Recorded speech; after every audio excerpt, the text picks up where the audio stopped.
మట్టిలో దిగితే బీదా బిక్కి భావముండదు. ఒళ్ళు విదిచి చాకిరికి వంగితే గొప్పవాడినను అహం ఉండదు. రైతే మేడి పట్టకపోతే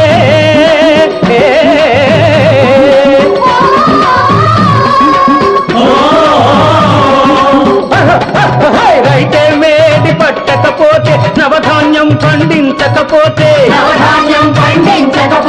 తినడానికి నీకెక్కడ ఉంది ఇంకా నీ బ్రతుకేముంది. ఓ